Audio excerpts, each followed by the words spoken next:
Hello, beautiful viewers. How are you doing? My name is Zarek Thomas, and I want to welcome you back to another episode right now, right here on Pasha TV. Today, we are in Kisumu County, and we have this guest here who is not new on this channel. We have had him not once, not twice, but severally, and he has been teaching us matter spirituality. So there are many things which are happening in East Africa right now, and that's why I came to meet him so that he can give us his opinion about things which are happening right now.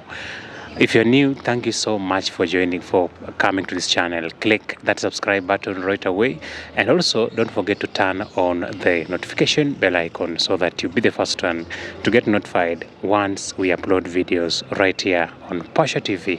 So welcome NABII GOGO on this channel to yet another episode right now. So maybe if somebody is watching you for the first time, what's your name? My name is NABII GOGO. NABII GOGO is a spiritualist. In spiritualism, when I say spiritualism is very wide. So we practice spiritual knowledge. And NABII GOGO is also a doctor. We also deal with spiritual matters, spiritual problems. NABII GOGO is a herbalist because spirituality with herbs is the same thing. When you that problem with the spiritual and also the problem with the physical. So when we treat spiritual, we also treat the physical body because spiritual sickness affects the physical also. Yeah. Okay. This week there is this artist from Uganda called GOGO, who also passed on, and she passed on in Uganda. They say she's a Rwandese or something like that. Then she passed on, but her case is not the first one because we have seen very many TikTokers passing on. So what do you think is going on? First of all, may her soul rest in peace. I think we share the name. Yes. I had something GOGO something. You know, the word GOGO has a lot of meaning in so many Western Africans, South African, and also here. The word GOGO is to bring people together. Okay. It's like there is another thing. There's something we call it, fishermen normally use. It's also called the GOGO. So that one is it catches the fish from the neck. That net catches the fish from the neck. So we are fish catchers. We bring people together. Those are the kind of names. You feel the GOGO's name is all over. Some, I think maybe South Africans, so many have heard about GOGO. So, okay, according to her situation, I think she started from a grass to grace now. Yes. And she was really struggling. I think that was just a grace that God given her. And unfortunately, that we might say that was her time to accomplish their missions, the mission she had. But there's a problem somewhere. In Africans, sometimes where you are too on top, you get so many people who are very jealous on you. I might say that. The reason why most of the top TikTokers, or those who are so maybe on the TikTok, most of these things is happening on the TikTok side. Those more people are very famous. They just come, then they go on top. Sometimes they don't finish well because of what? The energy. There are people you find in that level, and they might bring you down, or they do away with you completely. So that's why there's a say in African that you should not be on top every time, or you should not also be in the bottom every time. You should be in the middle. Sometimes when you see those those who are in school, maybe those we were with them in school, and they were top, always on top, number 1, 2, 3, 4. most of them are they're nowhere to be seen. Very true. Or maybe they died. They died, or their life went miserable. Something comes in. That person who are just from primary to secondary. No, I'm not saying all of them. Most of them, they didn't end well. So that's why in our culture, when you see a child always on top, being number 1, 2, 3, you will talk with a teacher to put that child even in the middle, whether he has attained or she has attained that top rank, but she will be put in the middle, so that energy which is on the top, those who are having that energy on the top will not have the jealousy, because people will just always talk about them every time.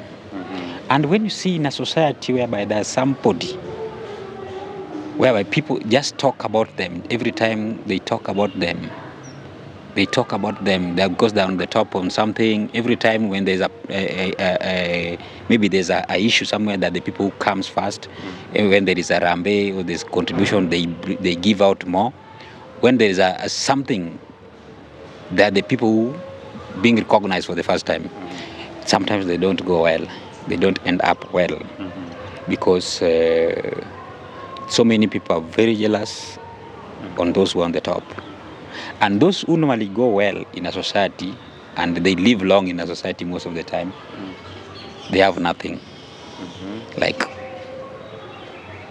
they have nothing to show. They will live long, and nobody will have a fight with them. I don't say the cause of her death was a spiritual fight, but I think it was just a sudden death that they are still investigating on, maybe. But it could not be that quick like that. In fact, she just rose in fame. Was it this year? Early this year. Early this year, yeah. And she did not even enjoy her fame, I think so. And we see that in most people. In fact, there's a certain video I made. Was it last year when Chira died? About the same people who are on top, and they might die. In fact, I made a certain video back with you, I think, by the time Chira died. So TikTok, I can say TikTok can also expose so many things, and people think that you have money.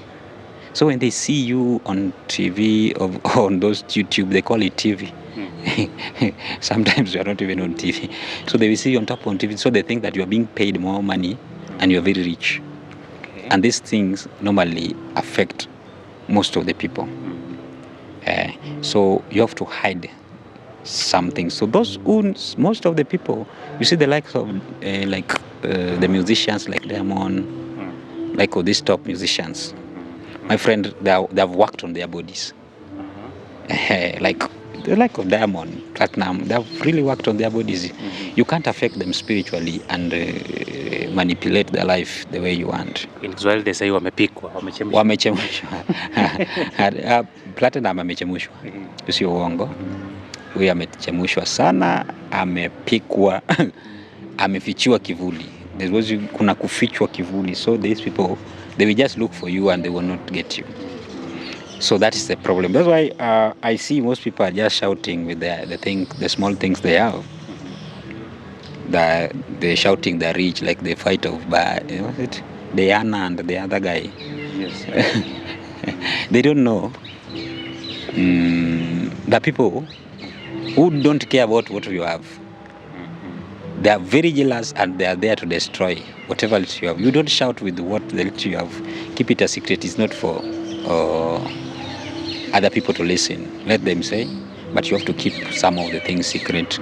But you have some part of your life you have to keep. Let them know the bad part of you, but don't let them know the good progress of you. But now it becomes a problem because now the reality will be shown on the media and everything. They start following you, look on even that most of the people who are on top, their marriages are not in good condition, because those where they affect you. They start with your marriages with peace. So you have to be secretive sometimes with some of the things, and you also lazima utafute venye unapekwa ama uprotective. Some people will say that the blood of Jesus will protective. Gogo was a gospel artist and she was born again. Sometimes now anaambianga it's not about how you are born again or how prayerful you are. The blood of Jesus is only for taking away your sin, not to protect you. The people who will destroy you with that, everything you have. Whether you are a pastor, you're a bishop, wewe ni nani compared to whatever you are. You are a very prayerful, you speak in tongues, you do what? When the people who want to destroy you, they will get to destroy because hujafunika kivuli yako, hujaficha kivuli yako. They will get a way of getting you. There's so many ways these people get to get you and to bring you down or to bring some of the things to affect your life. Yeah. Yeah, just like that guy, the Zabron Singers guy. See, but the guy was so on top. Now you cannot listen to them. There is nowhere to be seen. Is now just an history. We can now talk about him, because there is some life he touches. But dude, he was on top. Most of the problem had to affect him than other fellow members he was singing with. So the reason why I'm telling you, sometimes when you are on top, seek knowledge for those who know, and also look very keenly. There are those who are in that position before, and how did they end up their life? Sometimes the people who come just for a short time, they go, they leave a message and they go. That's a normal life. I cannot say most of them are spiritual problem, but those who are assigned to come just to enlighten people for a very short period of time, like Jesus Christ did for 33 years, then he goes for that period of time. Like the Bob Marley was just for a short time, then he was killed. Like Iduba was a very short time, he came and passed the message, and it was those people who comes for a very short time, their messages always stick, and people keep on remembering them forever. The likes of Chibalonzo also. The Chibalonzo. I think this GOGO also, people will remember her forever. I think he has touched some people's heart, and that is the most important thing. And also they say that you don't stay a certain place for long. You will get bored. People will get bored with you. You get there for a very short time, then you leave. So that's why I think most of the Bruce Lee, Lucky Dube, these people, we keep on remembering them. Gaddafi, they were for a very short time, then they left. And if you look, all of them, they were killed. The likes of Tom Mboya, for a very short time, they left. They were good people who were assigned a certain duty. Why were they being killed? You have to ask yourself that question. Why did Bob Marley was killed? Why did Lucky Dube was killed? Tom Mboya was killed? They were not just being killed because of what? It was because the good thing they had, which was influencing so many people, attracting so many people. And the problem that they did not fence their territories. That's why the enemy got into their bodies and affected them. Either physically, because something has to be planned spiritually, then you get into physical. Whether you are shot dead, when you protect yourself physically, spiritually, you can even meet with these people. Even somebody might come to shoot you or come to stab you, but they won't find you. When you do that, you keep, because every life is 99% is spiritual. When you protect your spiritual path, that's how you get protected in so many ways. Whether you have so many bodyguards, somebody can affect you spiritually. Even most of our presidents, that's why they stay for long, and they end up growing old in those positions. It's not that they are so prayerful. Our own president, you see how he normally travels in each and every tribe to get cleansed. It's not something that we hide. President of Uganda, the reason why he has stayed there for so long, because he has someone to check on them spiritually before anything physical. Our own prime minister, that's now something. Baba is now something else. Someone must check on them spiritually is when he goes into that battlefield. No. So they are protected. That's why you cannot kill Baba anyhow, the way you see. You cannot. He could have died a long time ago. Suppose he was only focusing with this bodyguard. It's not only the gun that can protect you. It's not the gun. It's the spiritual power, the spiritual knowledge that can protect you in this physical life, in the world. So most top people, as long as you are on top, you have to look for somebody who is wiser than, or else your life might not be in the same way. If they cannot kill you, they end up destroying your family. If they cannot do that, they end up creating sickness in you. If they cannot do that, they will end up creating disorganized. You live a life of disorganized. Either you get into alcohol, or you get into prostitution, or you being disturbed by getting married. You see, so you don't get stabilized. That's how these people do. I'm not saying everything has to be involved through witchcraft practices.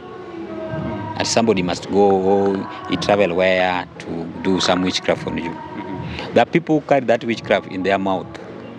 You see, in this, the people who have the eye, the evil eye.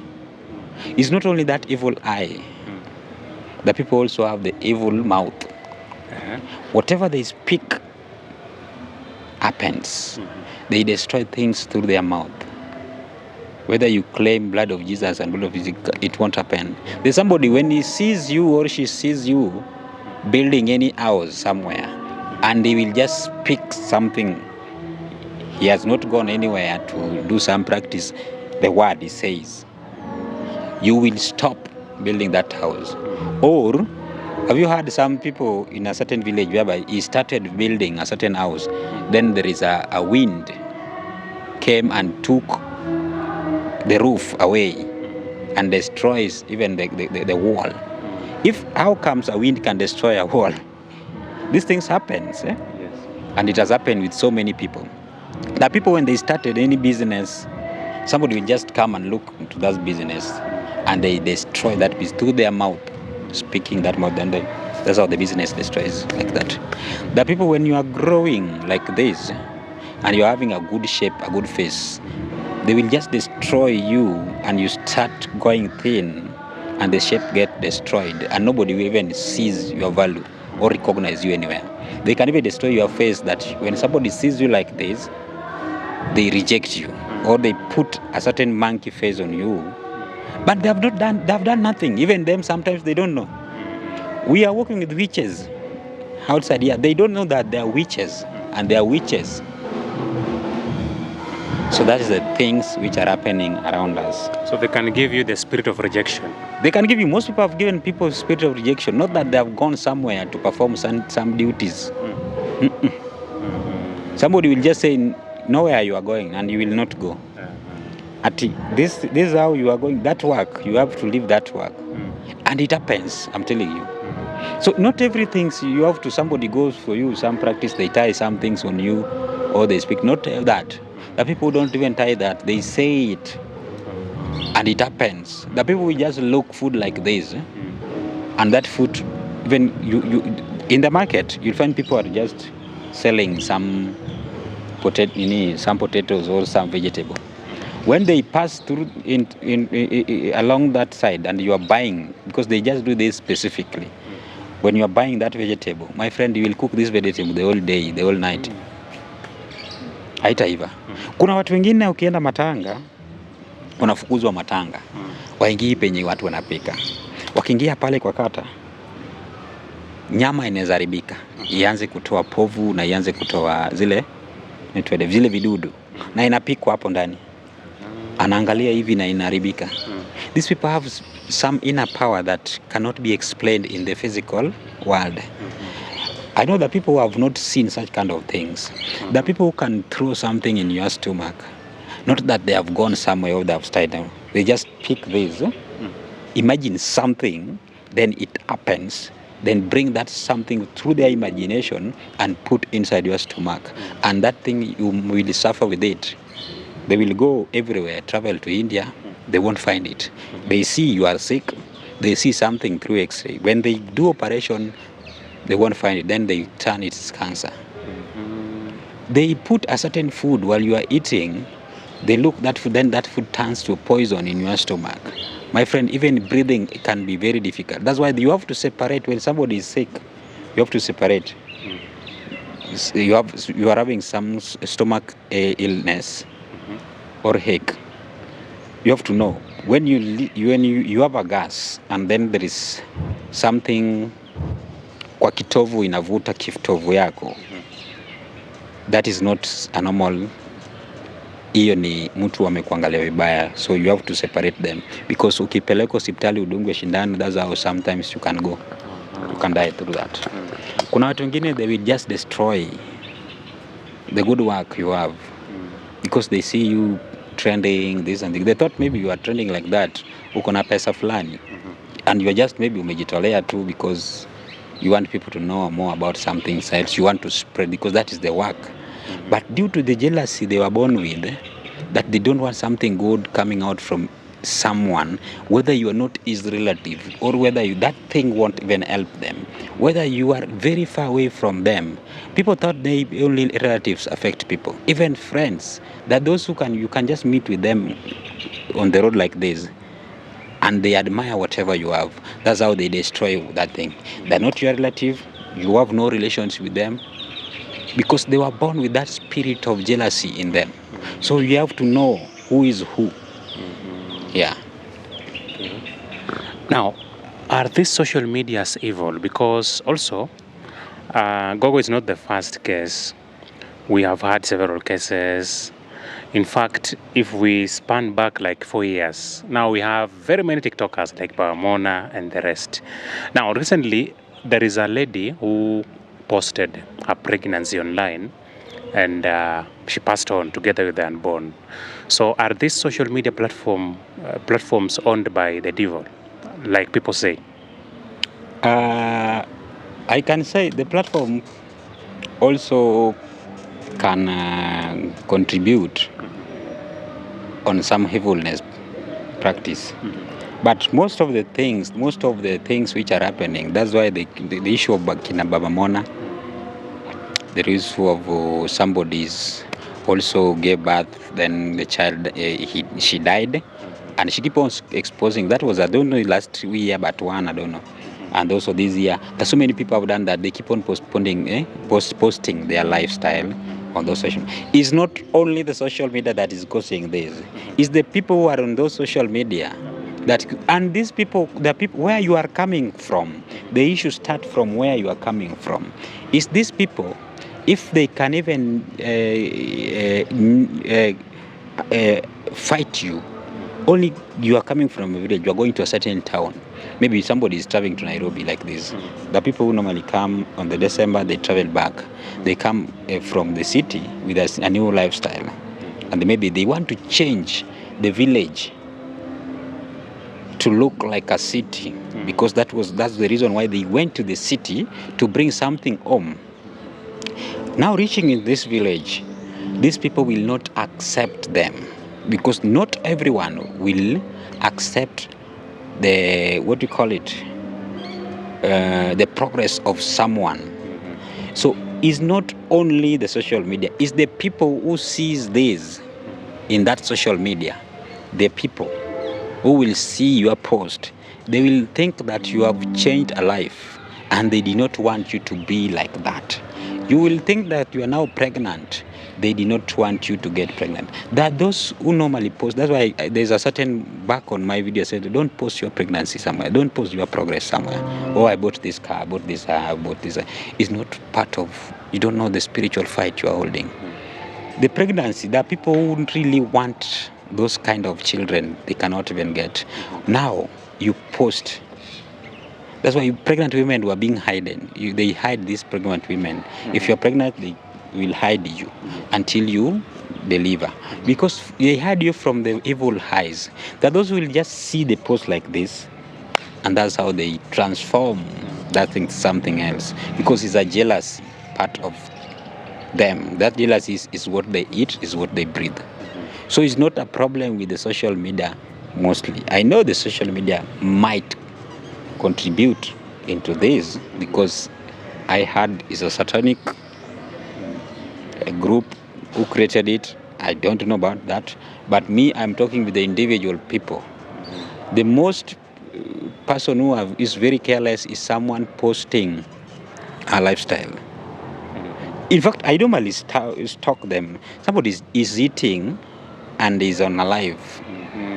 Is eating. There's somebody who has gone hungry for so many years, cannot even afford what you are eating.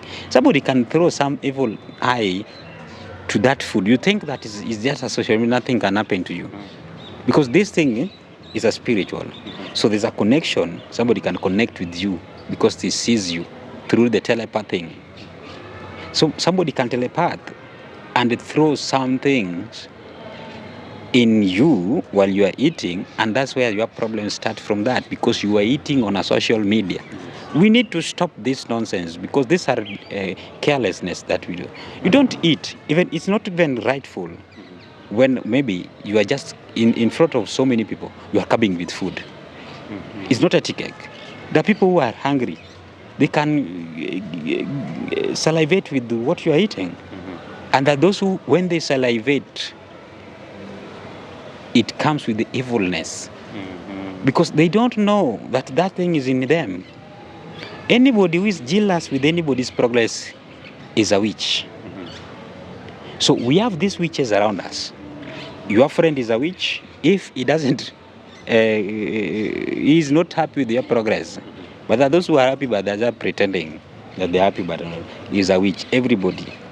So the problem, most of the problem is happening with those who are around us, those who sees our post, those who watch them back at home. They watch them and take it badly.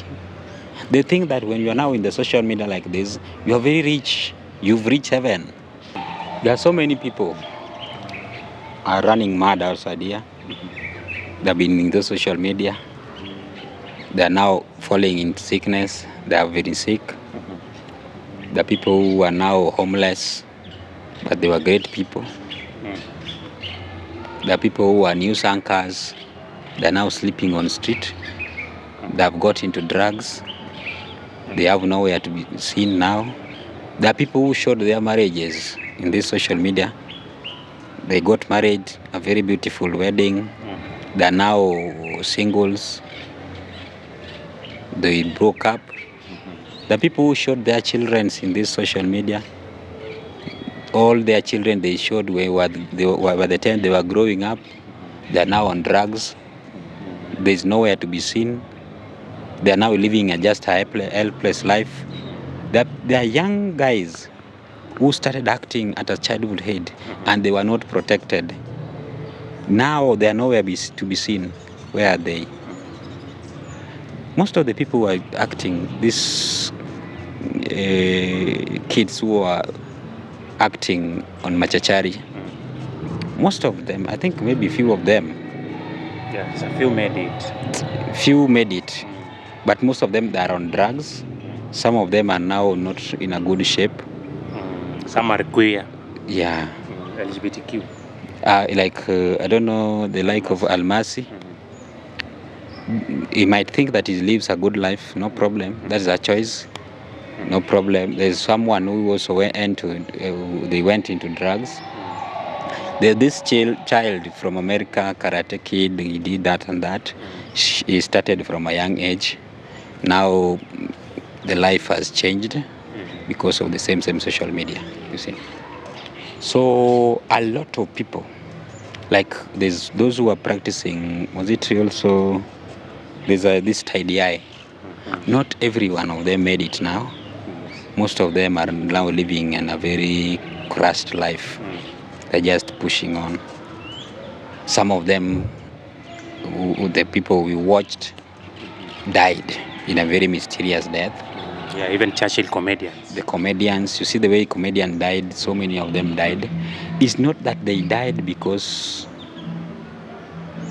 of misusing what they have. Some people might blame, oh, he had money, he did not invest in those money. My friend, you don't know what you are saying. There's a time things can happen in your life until you realize the kind of life people live.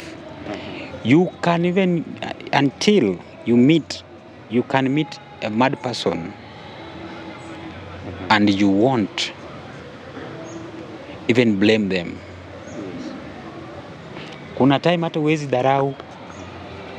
Ukiona wengine wanakunywa pombe hadi wanalala kwa barabara, maisha inaweza kukupiga. Saa zingine ushindwe. Kumbe kuna hao watu wanafanya hizi vitu zote. Naona mtu ni malaya, mtu ni mtu ule mnakunywa pombe sana, naona mtu ni mwizi sana, naona mtu maybe ako tu. Utawadharau na utawalaumu. Sio hivyo. Kuna venye hao watu wako na mavita fulani kifamilia yao, na wako na vita kibinafsi yao, yenye huo mtu ukianza kukuelezea na ukianza kuangalia deeply kenye ilisababisha ile kitu akaanza kukua katika street life, aanze kukua kukunywa pombe, aanze kusimama katika pale ile kazi, utasema kumbe mtu yeyote anaweza kuwa vile. Kuna mtu wengine wanaweza pata wasichana maybe wamesimama pale kwa barabara, waje wakadharau. Kuna wengine wanaanga wanawashika wananinio wanawatusi nini. Maisha saa zingine imewaweka pale, sio hao binafsi na sio kupenda kwa wale wengi kukaa pale. Ukiona mtu saa zingine anaingia katika kukunywa pombe sana na ni mwanaume wa vizuri tu, amevaa suti nini na anakunywa hadi alale kwa baa, akose kwenda kwake, alale kwa mtaro, sio kupenda kwa ule mtu.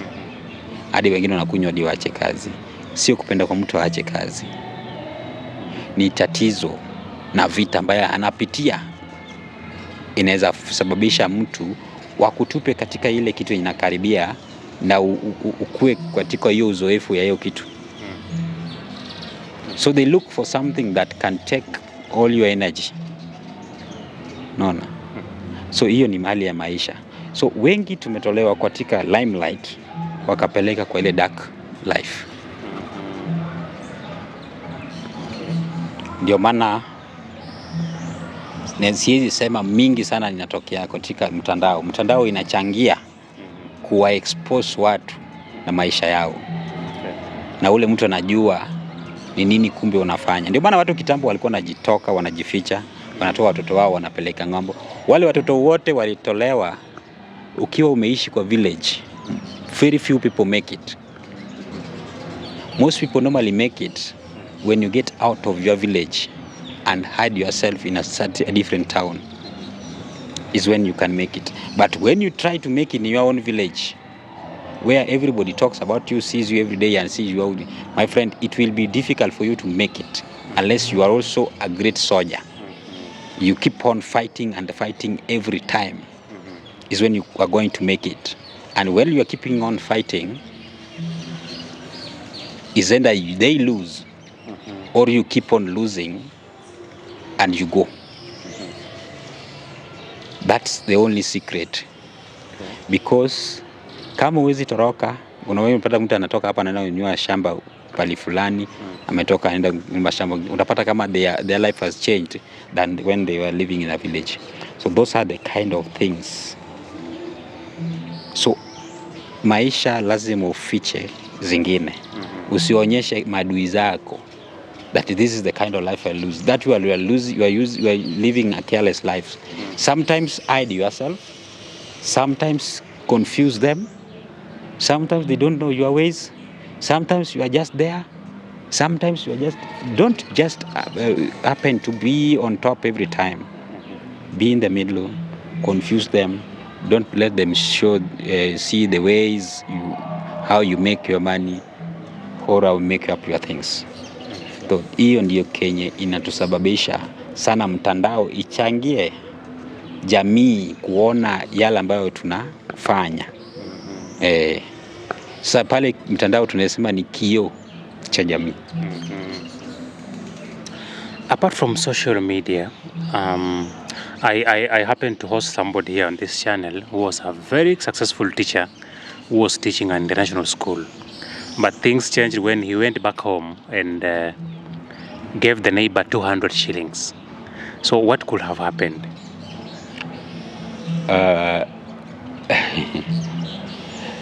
Inaweza kuwa hata si hiyo 200 shillings yenye alipeana.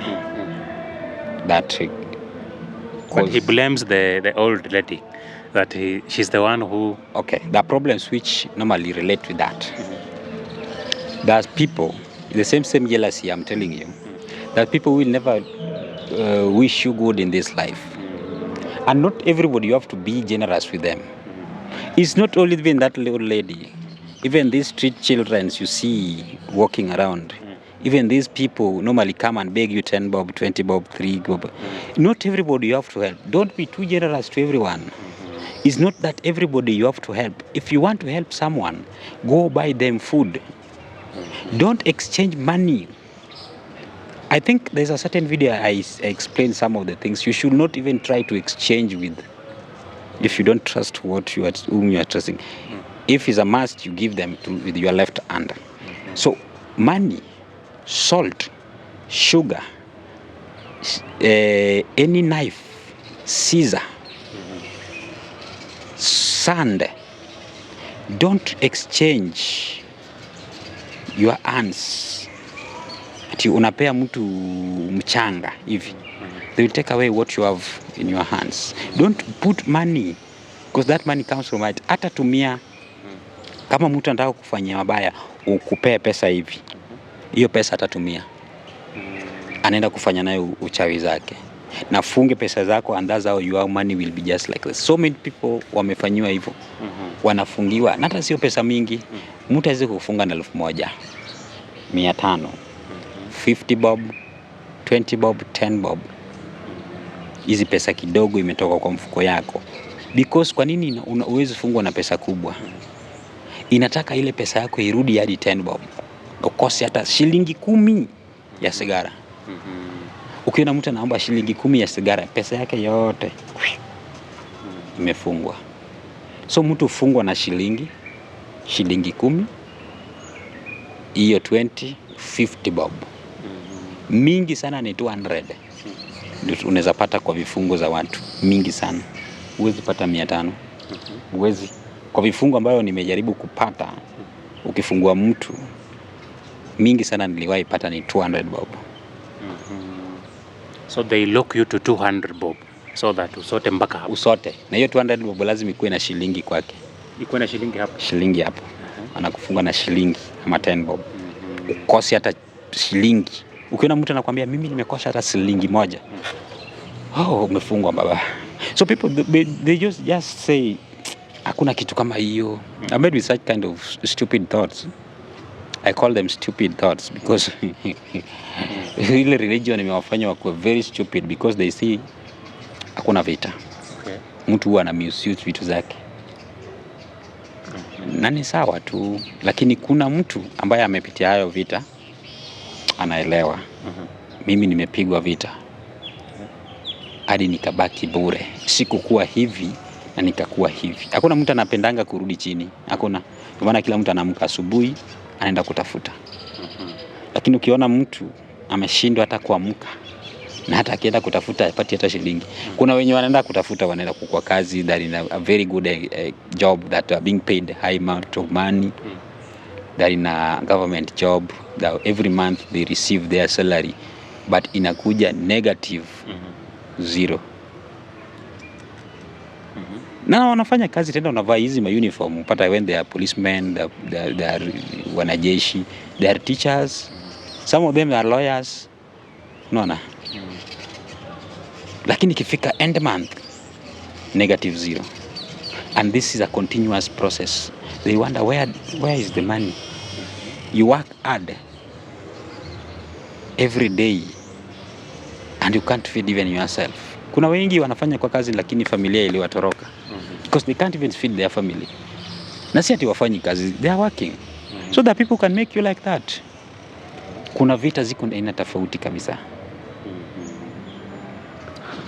There is something you talked about, tukirudi nyuma kidogo, mambo ya watu kukula kwa TikTok live, na ukasema kwamba jealousy may make some witches to do something. What about unapata mtu ako kwa staff uniform, like police officers wako TikTok live wamevaa uniform, can something weird happen to them? Si umevaa uniform pale, na wangapi wamepoteza kazi wakikuwa live wanavaa uniform? Niambie wenye most of them umejua wamepoteza kazi. Wale ambao wamekuja live au potezi kazi, utaona nimepoteza kazi because maybe I was against. That's something just taking you to that line. Uanza kufanya hii. No, uanze it's not you are talking. They end up losing their job. Wengi tumeona tumepoteza kazi juu wamekuwa live on the camera. Wengi wamepoteza kazi. Ni sawa tu, ni ni njia ya kutafuta kazi. Na pale pia najua, nasikia inalipia wengine pesa. So wakiingia pale wanapata marupurupu kidogo pale watu. But people have become beggars in those platforms. Tap. There's some people you are begging people's mind, no problem. And kuna kitu kila ambacho mtu anakupea bila kufanyia kazi, saa zingine inakosa kukusaidia vile. Ama mtu anaweza kupea kitu na ile kitu amekupea ni faida kwake, andoe faida mingi sana kwako. Naweza kuja nikupea pesa, na hiyo pesa niko na intention yangu, nataka 10,000 kwako, na wewe elewi, nitakupea 1,000 ufurahie nimekupea pesa, lakini nataka 10,000 kwako. Na utajua vinyo utapea hiyo 10,000. That's why kuna wale ambao watakuomba shilingi 1, shilingi 10, shilingi 20 kwa street. Ile wakati umepea 10 bob because unadharau hiyo 10 bob, unadharau ile 50 bob, unadharau ile 20 amekuomba. Atatoa percentage every month kwako. Ukipata pesa percentage yake. That's why utapata hivi, umepata pesa hivi zimepotea. So money is spiritual. Na pale tukirudi tu pale ambao una expose whatever you are doing. Sio mbaya, ni kazi yenye unafanya, lakini umejikinga.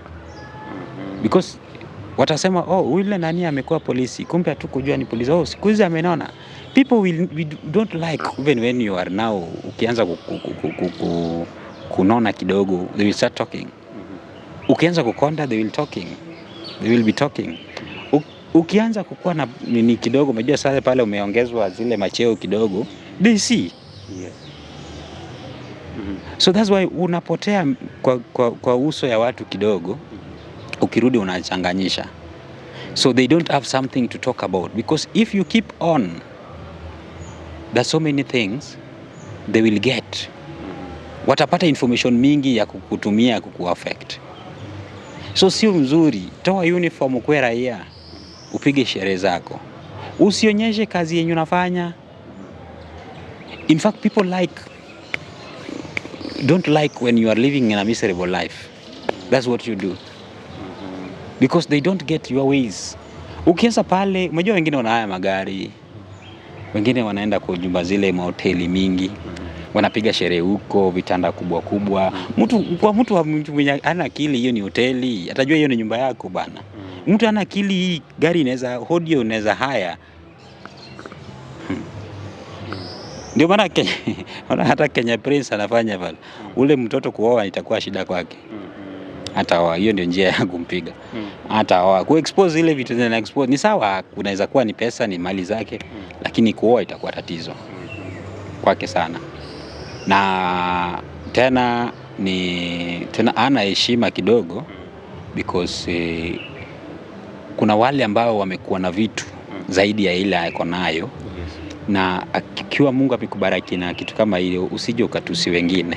Naonanga anatusi watu sana na nini, sijui wale ambao wana anatusi pale, anaongea ile mdomo mbaya. Sio kupenda kwake, ile shetani yako ndani yake, ile ujinga iko ndani yake inafanya mtu aongee hivyo. Wale ambao wako na pesa, wale ambao wako na mali, wanajua dhamana ya mali, utawasikia mdomo. Sasa ule anaweza kuwa na mali hata kuliko Uhuru, utawasikia Uhuru amedharau mtu. Tena wanaishi wakinangina, ukiona kwa street they are very simple. Money doesn't talk like the likes of Diana. Unaona, they speak louder because alafu wanadharau wengine tu hapo, wanabishana nao. Unaona, alafu wanaongea yale maneno yenye inaumiza watu wengine, na hiyo inaleta chuki na jealous kwa mtu. Sasa ule mtu amebishana naye anaanza kuchukiana, na atakwambia okay, hii ndio unacheza nayo, nitaichukua, nitafanya njia nyingine na ufanye hivi, akukoroga hivi. Hata kama mtu akwa anataka kukoroga, atakukoroga because yale ambayo umesema. Usije ukatusi. Anajua ni platform, lakini wengine wana ile nini ya heshima. Unaona? Yes. Because ukisikia vinye wengine wanaongea, wana mdharau mingi nini, ukiwa na kitu na mwingine anaweza kosa, unaweza saidia ule kitu. Si unamwaga, unatupa, unafanya nini. Ukiwa na kitu ya kuharibu ni sawa, haribu tu. Lakini kuna mtu ukimwaga, ukitupa pesa, ukitupa chakula, umwage chakula, na kuna mtu anaweza kuwa anataka chakula ako njaa. Akiona hii, hata Mungu mwenyewe atakunyang'anya kile ambacho uko nacho, na utakaa nayo for long. Unaona? So ukitaka ku maintain vitu zingine, saa zingine jaribu kuishi na watu kwa society imebeba kila mtu, na kila mtu yuko pale, wako na njia zao tofauti. Kila mtu anaweza sema kitu yoyote, kila mtu anaweza kuambia correction. Yule ambaye anakuambia kitu ambacho inakuuma ni ukweli, na hiyo kitu inaweza kukusaidia kuliko ule ambaye anakufurahisha tu. So wale ambao unapata wanamcomment vibaya, nini au jamaa ni wanaweza kuukweli yenye na wanaambia yenye inaweza badilisha maisha yake ya kesho. Lakini hao ambao wanamfurahisha, hawa ni sasa ndio wachawi zaidi, ambao ule mtu anamwambia ukweli na muuma, aenda mtusi ule.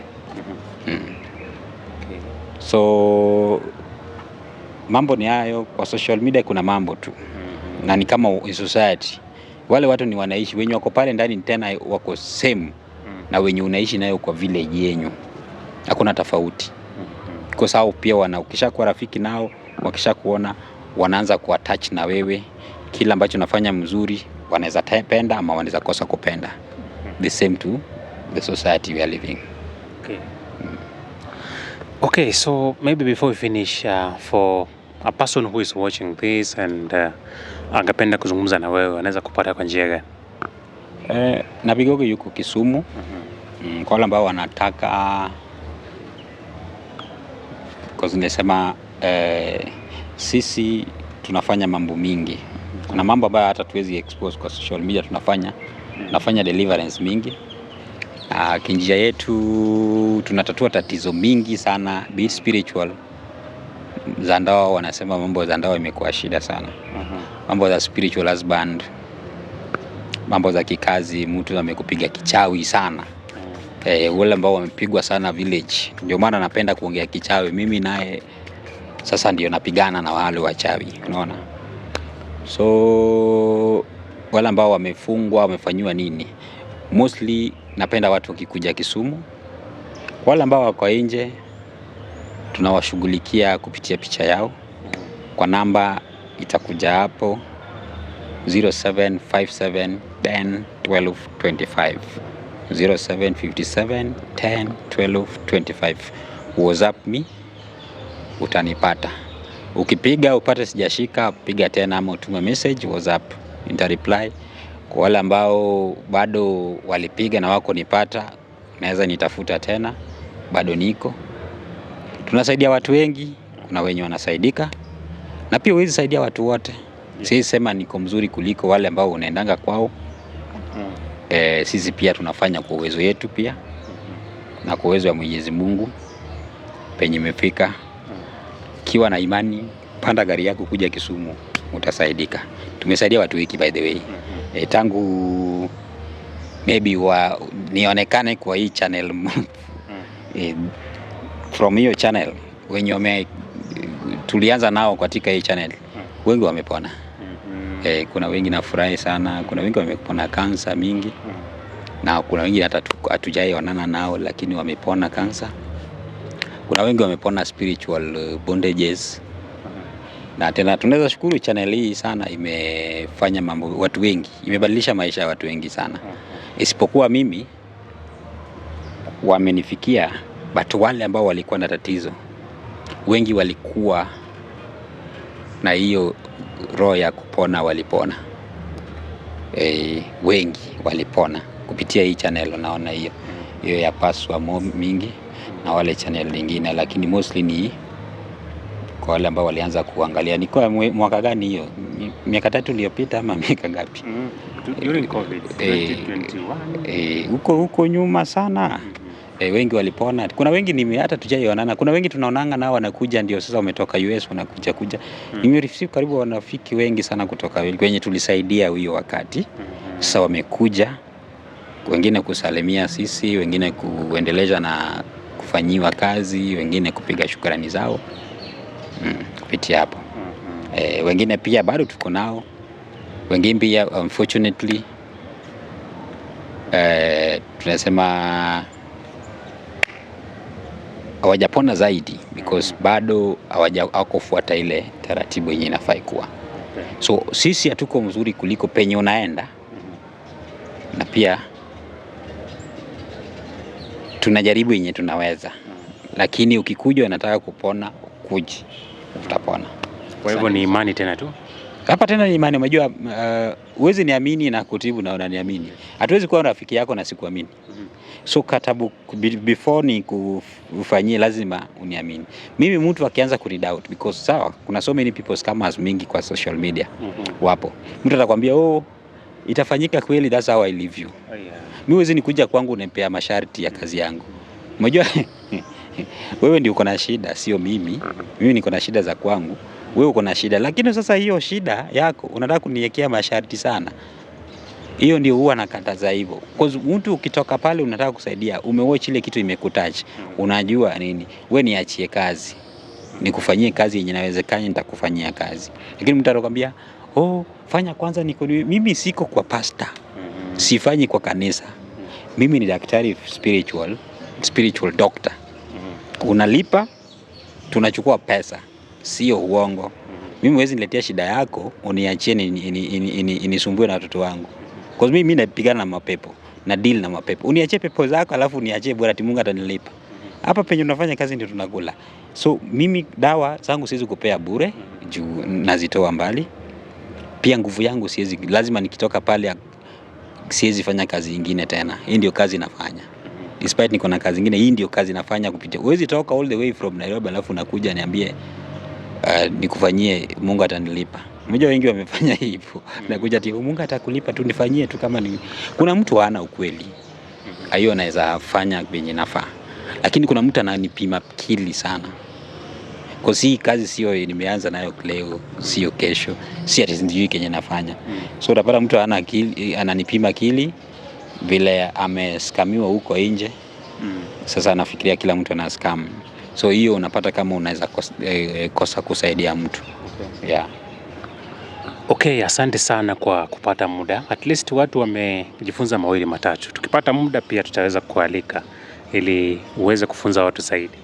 Asante sana.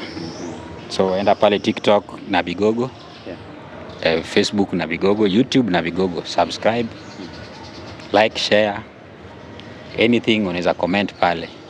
Comment mzuri, comment mbaya. Hizo comment zote tunakaribisha.